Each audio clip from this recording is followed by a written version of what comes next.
Bienvenue dans Extramuros, le podcast qui met en lumière les plus belles réussites d'entreprises en région. Aujourd'hui, direction Manosque. J'ai le plaisir d'interviewer mon ami Roland Gomez, directeur général du groupe Proman, professionnel de Manosque. Je suis Guillaume Pellegrin, le fondateur de Newton Offices, de Marseille à Lille en passant par Bordeaux ou Lyon. J'interroge des dirigeants pour comprendre avec vous les raisons de leur succès extramuros. Roland va nous expliquer une histoire familiale incroyable. 32 ans de travail avec une entreprise créée avec ses parents, qui est née à Manosque et qui est aujourd'hui présente dans plus de 16 pays, représente plusieurs milliards de chiffres d'affaires et est un acteur engagé pour l'emploi. C'est parti.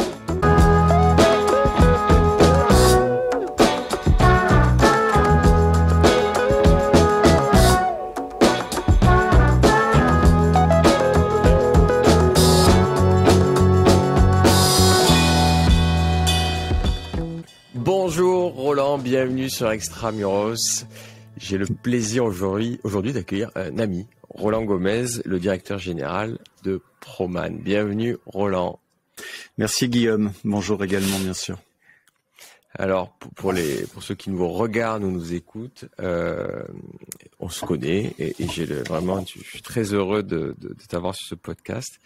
On se connaît et pourtant j'ai 1000 questions à te poser sur ton métier, de l'intérim, l'emploi, qu'on connaît sans connaître. Tu as une histoire familiale incroyable également, avec une très très forte croissance. Donc on va essayer de le faire un peu dans l'ordre. Si déjà tu peux m'expliquer ton métier en quelques mots. Pourquoi est-ce qu'on appelle Proman? Ça sert à quoi? Alors, mon métier, j'ai l'habitude de le dire de temps en temps, que c'est un métier qui est simple et que c'est sans doute un des plus jolis métiers.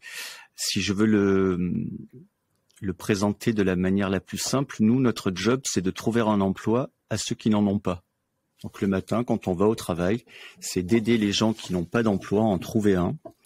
Et de plus en plus en ce moment, mais de tout temps, c'est également d'aider ceux qui sont dans un emploi où ils ne s'épanouissent pas, en trouver un autre. Voilà. Donc trouver du job, trouver des emplois à des personnes qui en ont besoin, c'est notre métier. Donc c'est plutôt cool parce que c'est un très beau métier. Ouais, c'est un très beau métier. Quand on se lève le matin et quand on rentre le soir et qu'on sait qu'on a trouvé des emplois, des missions, des jobs à tout un tas de personnes qui comptaient sur nous, qui avaient du mal à en trouver par eux-mêmes, c'est déjà fabuleux.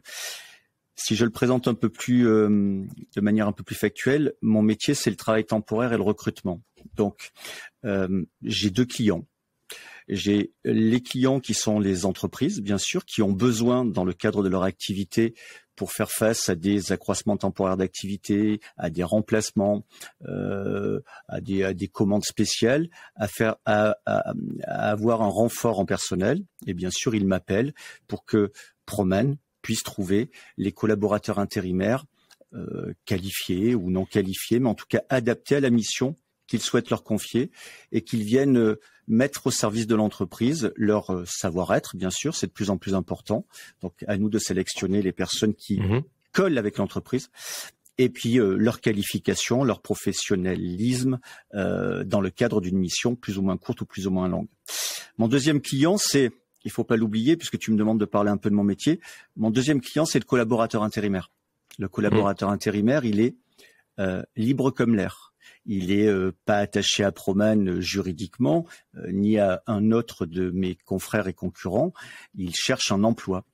Il faut que dans nos agences, il y en a presque 400 en France et 800 dans le monde, on leur réserve un accueil, on leur réserve des attentions, on leur réserve un parcours, on leur réserve des formations qui soient une très belle expérience, qui permettent de les faire grandir. Alors la première des choses qu'il faut impérativement faire, c'est leur trouver un boulot. La deuxième, c'est qu'ils soient le mieux rémunérés possible, en prenant en considération ces trucs. Mais ensuite, c'est qu'ils se sentent bien, qu'ils se sentent comme un collaborateur dans une entreprise et qu'ils se projettent, qu'ils s'y sentent suffisamment bien pour contaminer autour d'eux et faire en sorte qu'il y ait des nouveaux collaborateurs qui nous rejoignent. Et puis pourquoi pas qui contaminent également d'autres entreprises où ils disent moi je viens chez vous, mais je viens parce que je suis Proman. Après je vais faire un peu plus court, mais une de nos plus belles victoires, c'est quand un collaborateur intérimaire est dans une entreprise et qu'il se considère comme un proman. C'est-à-dire qu'il dit au client ou qu'il dit non mais oui, bien sûr que je suis collaborateur intérimaire, ça c'est le statut, mais moi je suis un collaborateur proman, voilà, et j'interviens dans votre entreprise aujourd'hui. Voilà un petit peu notre métier. Et alors justement, sur ce point-là, très important, est-ce que la finalité, question bête, c'est qu'il reste proman longtemps ou que derrière il soit embauché par l'entreprise? Alors on a des collaborateurs intérimaires et des gens qui s'adressent à nous qui n'ont pas tout à fait les mêmes attentes. On a des collaborateurs intérimaires qui ont pour objectif unique et rapide de trouver un emploi en entreprise, en CDI, en CDD, mais de rentrer dans l'entreprise, d'accord ? Et puis on a des collaborateurs qui, eux, sont plutôt très contents d'avoir un statut intérimaire parce que ça leur laisse un choix de vie qui est bien différent. Parce qu'ils ont confiance en eux, confiance à leur méthode, voilà. Et nous, le job, c'est la finalité, franchement, c'est que les mecs, ils accèdent à l'emploi de manière durable, et qu'ils intègrent une société. Ça, c'est notre plus belle victoire. Pour le reste, c'est de faire en sorte que ceux qui sont là restent et qu'on ait un noyau de collaborateurs fidèles. Donc pour cela, c'est pas de la précarité, c'est un choix, quoi. Ils pilotent leur vie différemment. Ouais, alors je vais te reprendre, c'est jamais de la précarité, parce que mais c'est souvent le terme qui a collé à ça, donc c'est très bien de corriger, quoi. C'est pas un joli mot, c'est pas un mot qui colle à notre métier. Pourquoi c'est pas de la précarité? Parce que un demandeur d'emploi, un collaborateur qui s'adresse à Proman, on va lui faire passer un certain nombre d'entretiens, un certain nombre de tests, aujourd'hui davantage digitaux, etc. On va le faire passer dans un contexte, on va apprendre à le connaître, on va l'aider, éventuellement on va le former, et puis on va s'occuper de lui vraiment très bien, parce que comme je te le dis, c'est notre client. Ça, c'est pas de la précarité. La précarité, ça serait plutôt, Guillaume, tu sais, ces personnes qui travaillent dans certaines entreprises avec des CDD de 20 heures, qui savent pas à la semaine, qui savent pas forcément qu'est-ce qui se passera la semaine d'après, qui n'ont pas un interlocuteur de qualité qui anticipe ses fins de mission, qui anticipe ses formations, etc., etc. Aujourd'hui, le travail temporaire et l'intérim, comme on dit, ne doit pas être qualifié de précarité. Le statut a beaucoup évolué. Les agences font bien leur métier. Je parle pour Proman, elles le font avec du cœur. Donc non, la précarité, c'est pas ça. Après, il y a des personnes qui subissent le travail temporaire en disant moi j'y vais, mais je veux en sortir rapidement. Et ça, c'est ce que je te disais tout à l'heure. Et ça, c'est notre job aussi. Comme je sais que tu le fais avec cœur, c'est pour ça que je voulais qu'on casse ce cliché tout de suite avec toi. Et du coup, ça m'explique pourquoi il y a autant d'agences Proman partout. C'est que tu veux être au plus près du terrain, parce que souvent je suis très surpris d'être dans une petite ville, je tourne la tête, je dis oh, il y a mon copain Roland qui a une agence ici. C'est donc pour ça en fait. Tu as besoin toi de mailler le territoire de façon hyper fine. On a besoin d'être au plus proche des bassins d'emploi. En tout cas, depuis 1990, ça a été notre méthodologie. Et comme tu le dis, on s'implante dans des grandes agglomérations, des très grandes, mais aussi des petits villages. Des petits villages pour être proche des entreprises et pour être proche du bassin d'emploi. C'est-à-dire que Proman, une agence d'intérim, Proman, ça fait partie de la vie de la cité. Elle est là, elle emploie des gens, elle les recrute, elle les forme, elle les délègue. Il faut qu'elle soit dans le cœur, là où ça se passe. J'ai un peu de chance à ce sujet, je vais essayer de pas faire trop long, mais aujourd'hui, avec 400 agences en France, on a un réseau qui peut grandir encore. D'accord. Certains de nos confrères sont un peu plus embêtés parce qu'ils ont créé beaucoup d'agences, mais c'est parce que nous on est un peu plus jeunes. Mais on a une bonne taille aujourd'hui. On a une taille qui nous permet encore de créer des agences. Et c'est vrai que comme les méthodologies de recrutement changent ces dernières années avec le digital, eh bien on va encore créer, à mon avis, 50 à 80 agences pour mailler le territoire national. Et puis ensuite, ça suffira, ça devrait être bon. Ouais, et du coup, toi, tu prévois te développer aussi sur le digital pour que ça complète ce nombre d'agences? Ou c'est déjà le cas? C'est déjà le cas. Depuis de nombreuses années maintenant, on a digitalisé la relation avec nos clients et nos intérimaires dans une grande partie. Par contre, on garde les deux. Tu sais que dans notre métier, on a des gens à la fois des entreprises et des collaborateurs qui sont plus ou moins à l'aise avec les applications, la digitalisation à 100%, etc. La force de Proman, c'est d'avoir la possibilité pour tous de s'adapter à chacune des situations. Voilà, on est ni tout digital, ni tout physique. On mixte les deux, et je crois qu'on a trouvé le bon équilibre. La preuve, nos performances, et je crois que ça satisfait le plus grand nombre. Mais petit à petit, évidemment, la dématérialisation et la digitalisation de la relation, mais pas de la relation humaine, hein, de la relation administrative, de la relation, nous permet de gagner du temps, nous permet d'être plus agile, nous permet d'être plus pertinent, mais elle ne changera jamais un entretien en face à face dans une de nos agences ou en visio, pourquoi pas, mais la relation est très importante. Alors, autre question bête, quand on se positionne du côté entreprise, entrepreneur, comment ça marche quand on bosse avec Proman? Pourquoi est-ce qu'on appelle Proman? C'est quoi? C'est quand on a un pic d'activité, un imprévu, et comment ça marche? Alors, c'est souvent quand on a un besoin en équipe supplémentaire, donc oui, un imprévu, une commande exceptionnelle, des remplacements. En gros, là, on a ça. Puis tu sais, il y a 4 cas de recours au travail temporaire. C'est très réglementé. Il y a 7 cas de recours pour le travail temporaire, mais il y en a 3 principaux que je viens de citer. Ben, on appelle Proman, on dit, je sais pas, moi, je suis une entreprise de plomberie. Et puis, il me manque 2 plombiers ou il me manque 2 aides-plombiers. J'appelle Proman pour lui demander de me trouver les bonnes personnes. Je décris le poste, je décris la durée, je décris les conditions de travail. En général, on connaît l'entreprise, on est allé visiter les postes.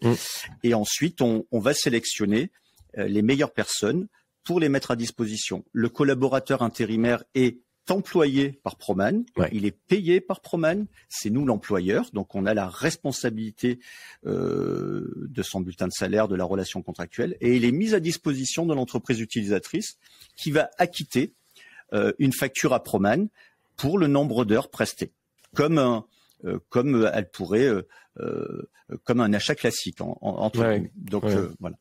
C'est ce que fait la Coupe du Monde de rugby, par exemple, avec toi, ou ce genre d'événements. Qui met en lumière sur certains événements. C'est vrai. Nous sommes, tu me permets de le dire, nous sommes recruteurs officiels de la Coupe du Monde de rugby de 2023. Et dans ce cadre-là, effectivement, on participe à toutes les étapes de recrutement. Plus de recrutement cette fois-ci, Guillaume, recrutement de l'équipe d'encadrement, recrutement des apprentis, recrutement au sens large, et puis aussi mise à disposition de collaborateurs intérimaires. Mais là, ça sera davantage avant, pendant et après la compétition, mais dans un laps de temps de 3 mois. Voilà. C'est-à-dire que quand tu recrutes, là, c'est pas toi qui portes le salaire, le salarié?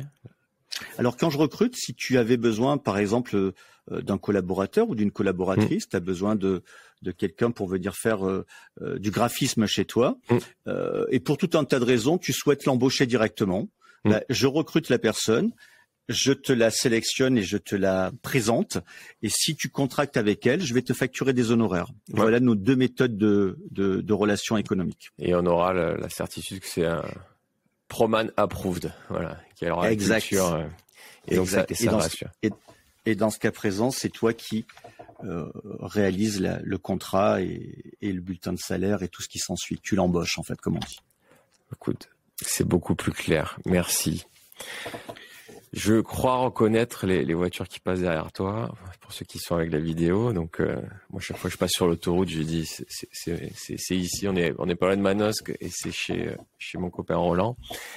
Tout ça est né à Manosque. Si on vient maintenant un peu sur l'origine de cette belle histoire, de ce nom qui est génial aussi, est-ce que tu peux nous expliquer, nous raconter cette belle histoire familiale?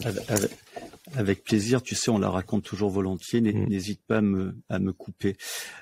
Proman est né à Manosque en 1990 sur une idée originale de mes parents et de mon père plus particulièrement, qui est un autodidacte, qui est né, qui a grandi dans les Alpes de Haute-Provence, au pied de la montagne de Lure.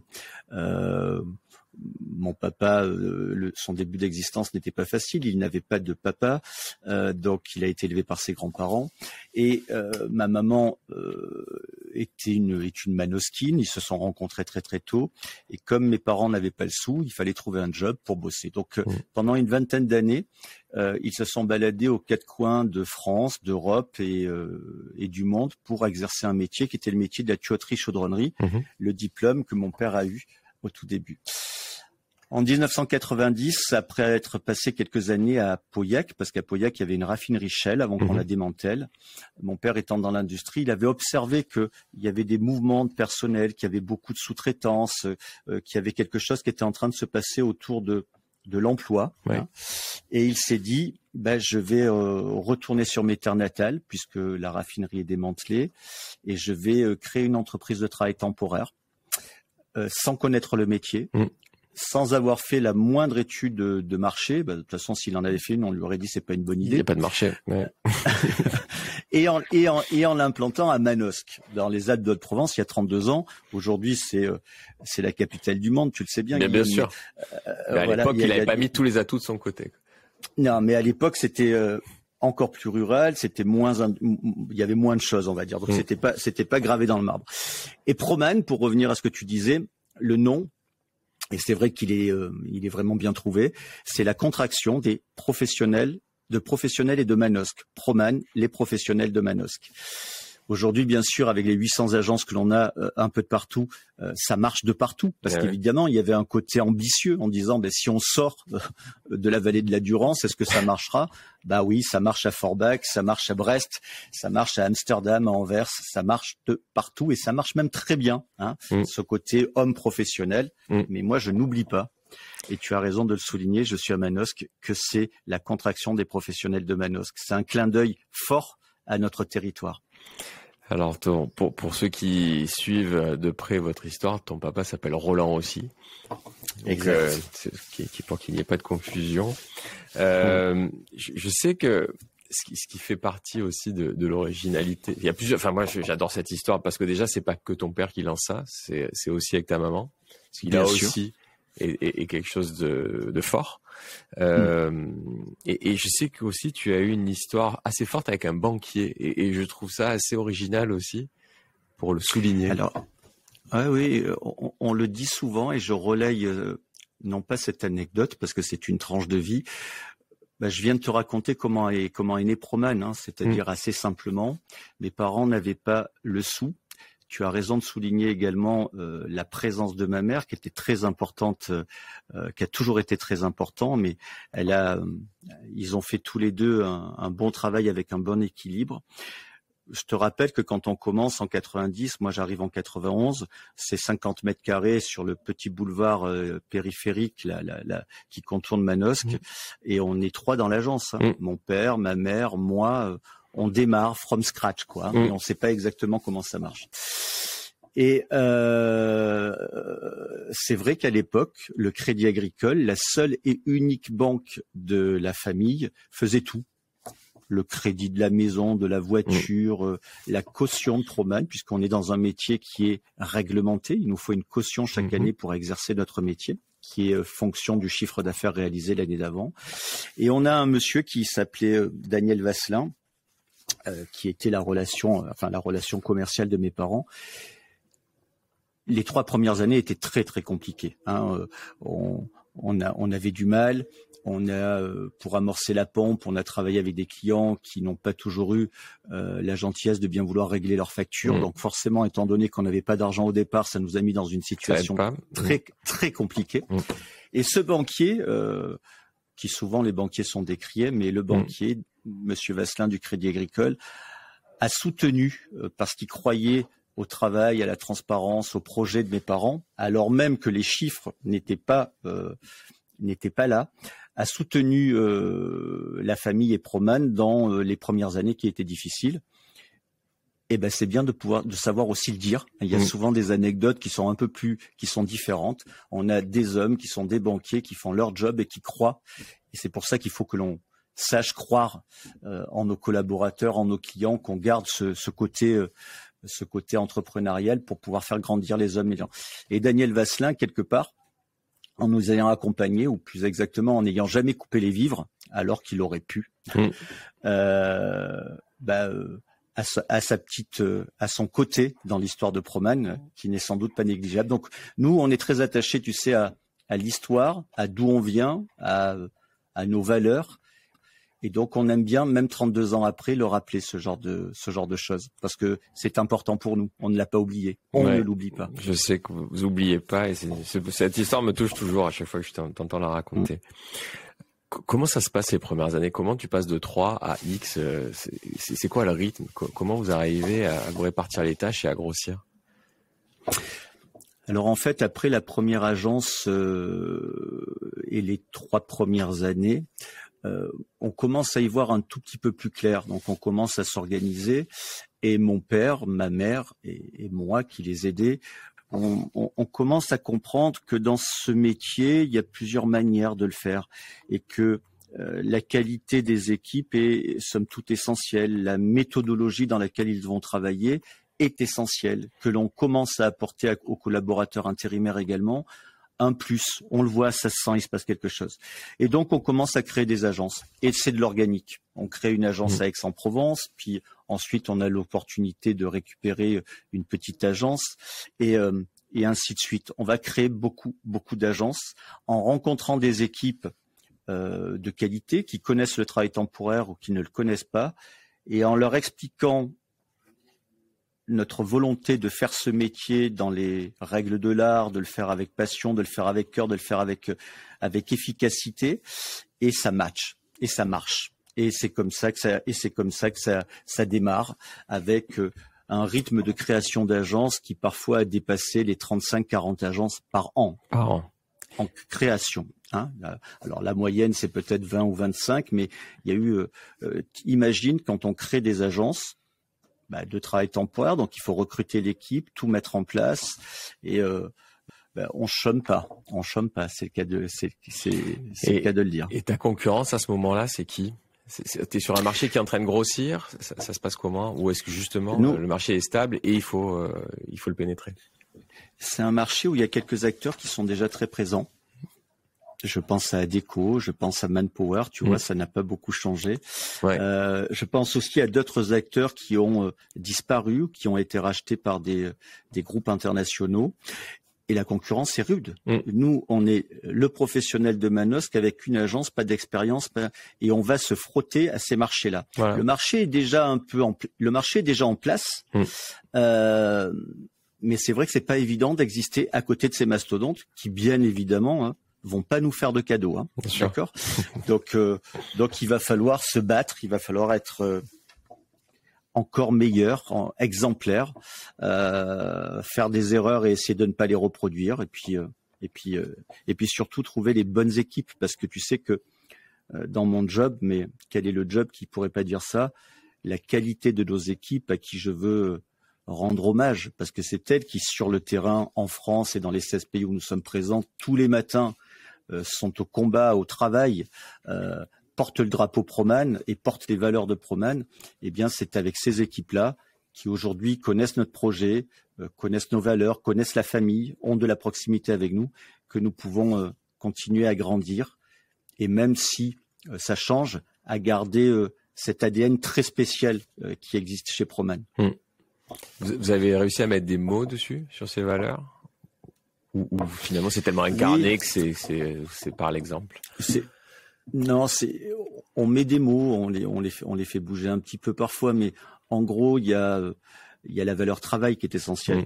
Il y a la valeur travail, il y a l'exemplarité, il y a l'honnêteté, il y a le plaisir aussi, le plaisir et la reconnaissance. C'est-à-dire qu'on est dans un métier qui est exigeant, mais il faut le faire et toujours trouver du plaisir. Donc mon job à moi, c'est de continuer à faire en sorte que notre organisation permette de prendre du plaisir à nos équipes, qu'il y ait de la reconnaissance, de leur garder suffisamment d'autonomie pour faire le job. Recruter, sélectionner, vendre, c'est ça notre job. Peut-être que dans certaines autres entreprises, ils ont l'impression de ne plus être sur les bons sujets.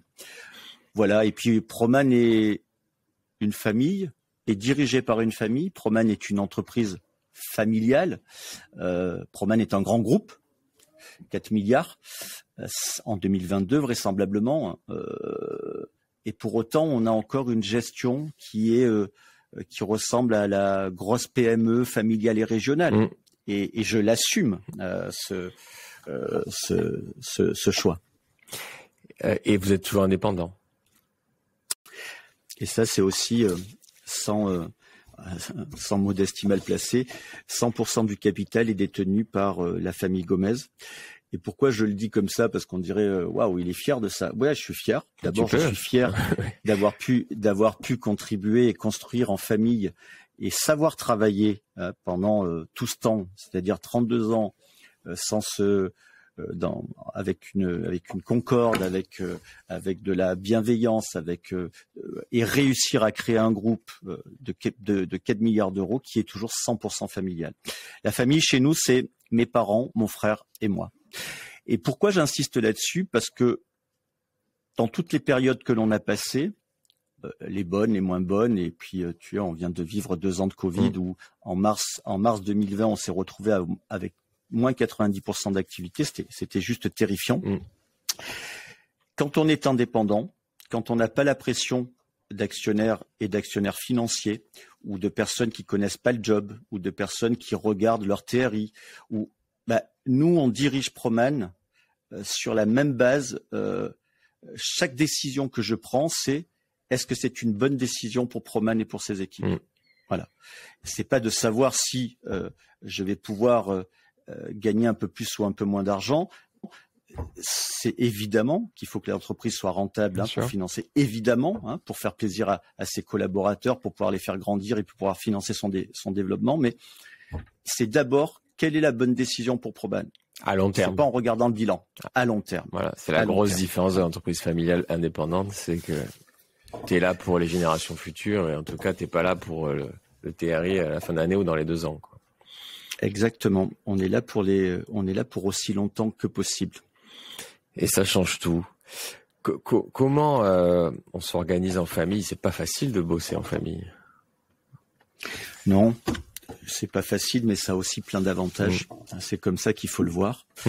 Les avantages, c'est quand on démarre notre histoire et puis quand on la continue. Et aujourd'hui encore, ça tient par exemple sur la confiance, Guillaume.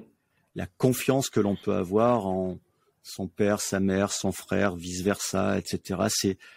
Tu sais, on n'est pas une grande famille. Nous, on n'a pas des générations et des générations d'entrepreneuriat. On n'a pas des règles d'or qui sont écrites dans des parchemins. On n'a pas tout ça. Mais on a des règles, je crois, qui sont tacites et de bon sens. On n'a pas toujours été d'accord, évidemment, sinon ça serait mentir. On s'est parfois longtemps interrogé sur des questions, mais à un moment donné, on tranche. Et une fois que c'est tranché, on est tous d'accord. D'accord. Et c'est une vraie force de pouvoir ensuite sortir d'une pièce et dire c'est bon, c'est comme ça qu'on va faire. Non mais on me force pas, c'est comme ça qu'on va faire et on y croit et on va tous dans le même sens. Et du coup, donc il y a une belle ambiance chez nous. Tu sais que on fait tous des efforts pour que cette belle ambiance règne, parce que si on pense qu'à son ego, qu'à soi, etc., ça peut cracouiller. Regarde quand on observe un petit peu ce qui se passe parfois dans certaines belles familles entrepreneuriales où ils se déchirent, tu te demandes comment ils en arrivent là. Pour ne pas y en arriver là, faut faire des concessions, faut avoir des règles, faut un peu les respecter. Voilà. Et puis tu sais, il y a une règle puisque tu parles du travail en famille qui est simple. Moi, j'ai 2 casquettes et on a tous 2 casquettes chez nous. C'est toute la semaine, je suis le représentant de ma famille et je suis aux affaires. Mais le week-end, je suis le fils de mes parents et inversement. Tu vois ce que je veux dire? Sûr. Et dès la première année, j'ai essayé de faire ça. C'est-à-dire que quand je me faisais engueuler la semaine, j'essayais de pas ramener ça le week-end quand on était au repas du dimanche. Ça n'avait aucun sens. C'était 2 choses bien différentes. Non, je visualise très bien étant moi aussi dans une famille d'entrepreneurs avec un grand-père autodidacte qui était très fier d'avoir créé un groupe de transport sans avoir fait d'études poussées, quoi. Mais qui était fier que j'en ai fait aussi après coup. C'est toujours des belles histoires quand on part comme ça de zéro. Enfin, mais toutes les histoires sont jolies. Donc tu démarres en croissance organique, ça dure 10 ans, 20 ans, et puis après vous franchissez les frontières. On va dire que sur les 20 premières années, nous sommes restés en France, sur le territoire national, et il y a encore beaucoup à faire en France. On a créé beaucoup d'agences en organique et nous en avons acquis certaines tout au long de notre parcours. En général, des PME, parfois une agence, parfois 2, 3, 4, 5 agences, mais à 75%, les agences françaises, 400, ont été créées en organique, ce qui donne un caractère et une empreinte très très forte. Et celles qui nous ont rejoints, on les a choisies parce qu'elles étaient bien évidemment compatibles, en général des PME avec un beau savoir-faire, une belle expérience, une belle image, et qui étaient contents de rejoindre une entreprise familiale un peu plus grosse. Ça a été les 20 premières années, puis en 2012, on a décidé de sortir du territoire national. On a décidé d'aller voir ce qui se passait ailleurs. Et là, on l'a fait de deux manières. Il y a une manière qui revient très très régulièrement, mais on a par exemple créé une première agence from scratch à Londres pour accompagner un client. C'est pas simple, hein, parce que tu sais, dans notre job où on gère du contrat de travail, de la charge sociale, salariale, patronale, des taxes, des machins, des trucs, il n'y a pas un environnement qui est le même entre la Belgique, l'Angleterre, la France, le Luxembourg, l'Espagne. Tout est différent. Donc nous, on s'était dit que peut-être on pourrait acquérir tout ça rapidement. C'est pas simple, ça a pas marché. Donc, enfin, c'est pas que ça a pas marché, mais on perd beaucoup de temps.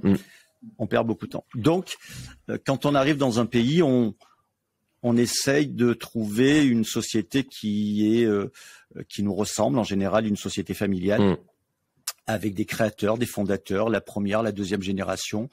Et puis on se rencontre, et puis on parle du job, du métier. Et puis les mecs disent waouh, c'est cool ça. On a des entrepreneurs qui font que ce métier. Hein, j'insiste. Moi, mon job à 99,9%, c'est le recrutement et le travail temporaire. Et on se rapproche.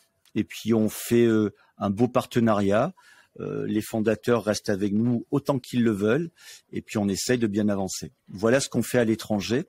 Et c'est à peu près ce que l'on a fait dans tous les pays où nous sommes présents, puisque aujourd'hui c'est 16 pays sur 3 continents, y compris l'africain, puisque nous sommes au Maroc depuis maintenant un peu plus d'1 an. Bon, et tout ça est parti de 50 mètres carrés à Manosque. C'est ça. Je te redis tu sais pour toute mon admiration pour cette histoire. C'est gentil.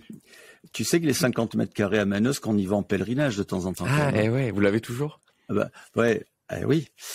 Alors c'est pas une agence Proman, mais les murs nous appartiennent. T'imagines la volonté qu'on avait que ces murs nous appartiennent. Nos agences ont migré un petit peu en fonction de l'extension de la ville.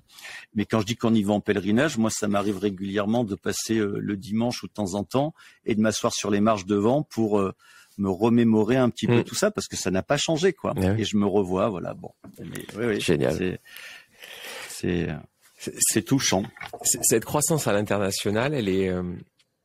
C'est quoi la raison derrière ça? Est-ce que c'est le nécessaire pour que ton business fonctionne? Est-ce qu'il y a une histoire de taille pertinente pour ton business, ou c'était pour accompagner des clients? C'est quoi derrière Alors, la logique? Il y a plusieurs histoires, mais tu sais, en France, le marché est très concentré, et nous sommes le 4e acteur sur le marché français, et le premier indépendant devant nous, c'est des mastodontes cotés en bourse, internationaux, étrangers. En France, on réalise à peu près 10% de part de marché, et j'ai bien l'intention de grandir cette part de marché. Mais pour tout un tas de raisons, notamment de dépendance géographique, de dépendance de marché, il était bien d'amorcer le virage international. Donc c'est comme ça qu'on l'a fait, gentiment, modestement. Et aujourd'hui, si nous réalisons 4 milliards en 2022, en tout cas ça sera pas loin, il y en aura 2 faits en France et 2 à l'étranger. Ce qui nous permet de connaître les marchés, d'accompagner les clients, évidemment, d'accompagner les clients, d'accompagner les collaborateurs intérimaires aussi dans la mobilité géographique, mobilité européenne, et puis surtout d'être un acteur européen et voire mondial important, d'être l'alternative aux trois majors, parce que souvent dans les pays européens on retrouve les mêmes, et nous derrière on a Proman qui vient les chatouiller. C'est ça, c'était de diversifier un peu le groupe. Tu sais, on a 3 règles chez Proman pour que tu comprennes. C'est, je veux pas de dépendance à un client, je ne veux pas de dépendance à un secteur d'activité, et je veux être sûr, parce que malheureusement les 3 premières années, comme je te l'ai expliqué, ça nous a fait très très mal, et je veux être sûr de travailler avec des clients qui vont me payer, parce que moi je paye les collaborateurs intérimaires. Voilà. Eh ben j'applique la même règle au niveau du groupe. Pas dépendre que de la France, connaître, être opportuniste, savoir se positionner dans plusieurs pays, ce qui nous rend non pas indispensable, mais de plus en plus présent. Ça crée des automatismes chez nos clients, etc. C'était important. Et puis c'était important de porter les couleurs de Proman par opportunité, par agilité, un peu de partout. Nous sommes également aux États-Unis, comme tu le sais. Ouais, mais c'est ça, c'est pour ça que je te pose la question, parce que très souvent on peut se dire bon, ça roule sur mon marché, je reste en France, je reste là, je ronronne, ou alors un peu par crainte de passer la frontière, de se dire en fait non, je vais peut-être pas y aller, je vais me casser les dents, mais en fait non, toi tu prouves que c'est parce que tu y es que tu vas bien aujourd'hui. Et que t'as diversifié ton risque, en fait. Sur tes 4 milliards, t'en fais 2 et 2. C'est ça. Et de manière encore un peu plus simple, tu l'as souligné il y a un instant, hein, en 32 ans, on est passé de une agence à 800, de 1 à 16 pays. Il faut que ça avance chez nous, quoi. Si on n'avance pas et ronronner, on sait pas faire. Alors je dis pas qu'un jour on changera peut-être pas d'avis, mais on sait pas faire. Il nous faut des challenges, il nous faut du travail, il nous faut il y a beaucoup d'ambition. Et puis aussi, c'est donner le cap à nos collaborateurs, hein, français, étrangers, quoi. On est des Proman, hein, donc on y va. On va à la conquête intelligente, sage et mesurée, hein, pas à la conquête du chiffre d'affaires pour flatter notre ego. Hein, on veut être pertinent, rentable. Mais oui, il faut que ça avance. Tu sais, j'ai 49 ans, dans quelques mois, j'aurai 50 ans. J'ai bien l'intention de travailler encore une bonne quinzaine d'années, voire plus. Tu verras, on a des ambitions qui sont importantes. À peu près les mêmes que quand on est né. Donc, tu vois, je te vais te raconter une anecdote. En 2015, on réalise 1 milliard d'euros de chiffre d'affaires. Et on dit, en 2018, je crois à quelque chose près, en 2018, on en fera 2. Et là, il y a un collaborateur qui chez nous, on est très, qui dit, mais attendez les mecs, vous êtes pas un peu, on a mis 25 ans à faire 1 milliard, et vous voulez qu'en 3 ans, on en fasse 2. Bon, on en fait 4 aujourd'hui. Voilà. Donc c'est le plus dur finalement. On est d'accord, c'est le plus dur de passer de 0 à 1. Je crois que peut-être. Ouais. Oui. Bah, si on regarde cette histoire, oui, t'as raison. C'était plus dur. Mais je crois que c'était le plus dur de passer de 0 à 1 million d'euros. Ah ouais. C'était d'amorcer la pompe. Tu vois ce que je veux dire? Ah ben moi, le financement le plus dur que j'ai eu à avoir, c'était 300 000 balles. C'était pas les. Voilà. Et moi aussi, c'était Dominique Velay qui avait cru à mon histoire. Voilà, à chaque fois, il y a des hommes. C'est ça. Une femme en l'occurrence, mais c'est vrai que c'était. Dominique. Mais ouais, t'avais une chance sur 2. Comment tu fais quand tu vas à l'étranger? Comment tu la trouves, la cible, enfin en tout cas la future acquisition? C'est toi qui renifles, qui connais ton micro-marché, ou t'as des banques d'AF? Enfin, comment tu fais? Alors on a quand on est implanté dans des pays, on a nos gars qui sont nos ambassadeurs, parce que chez nous, on leur dit qu'une partie de leur job, c'est aussi d'être à l'écoute du marché, de renifler, de se faire connaître, que les gens nous identifient très clairement. Aujourd'hui, je vais te dire, on a un petit peu de chance, parce que beaucoup d'entreprises viennent à nous. Pourquoi? Parce que elles nous identifient de par notre développement.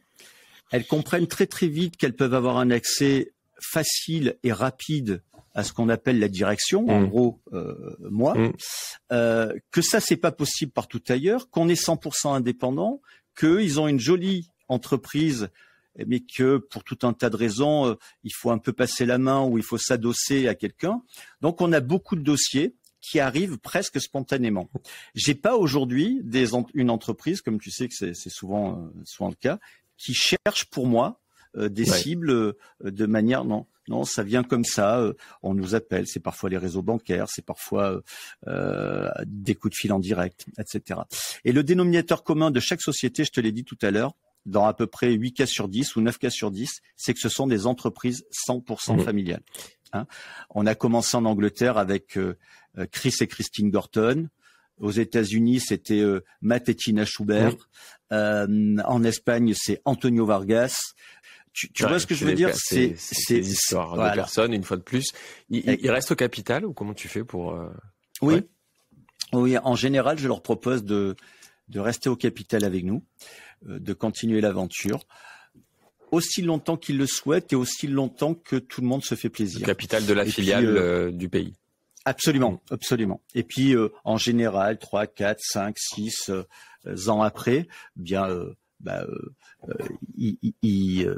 sortent parce qu'en général, ils partent à la retraite, tout simplement. Hein. Ce sont des entreprises qu'on voilà. Et je suis content parce que j'ai pas une entreprise avec laquelle ça n'a pas marché aujourd'hui. Et ça, c'est aussi un savoir-faire qui est important. Tout à l'heure, on parlait de savoir travailler en famille. On pourrait faire le parallèle de savoir intégrer une entreprise avec sa culture, sa nationalité, et que ça marche. Et c'est toujours la même recette ou c'est des cas, chaque cas est unique? Non, il y a des fondamentaux, il y a des bases qui sont toujours les mêmes. Hein. D'abord, ne pas se tromper sur la cible. Avoir une entreprise qui soit pertinente, avec des collaborateurs qui vont bien, qui ont loyaux, qui ont l'habitude de travailler dans des conditions bonnes, de s'épanouir sur le marché. Et puis après, c'est aussi à nous de faire tous les efforts nécessaires pour que l'intégration se passe bien. Tu sais, par exemple, je te donne un exemple et après j'arrête, mais j'ai parfois vu des confrères ou dans des entreprises, les gens ils disent ça y est, on vient de racheter une boîte, super, on change le nom dans les 3 mois. Waouh. Nous non. Hein. Nous on garde l'histoire, on garde le nom, on garde la culture et peut-être que quelques années après, les collaborateurs nous diront par cohérence commerciale, pour tout un tas de raisons, ça serait bien qu'on passe Proman. Et là, c'est totalement différent. Ok, donc tu changes pas les couleurs, tu gardes leur logo, il n'y a même pas un bail Proman quelque part? Alors, au début, il n'y a rien.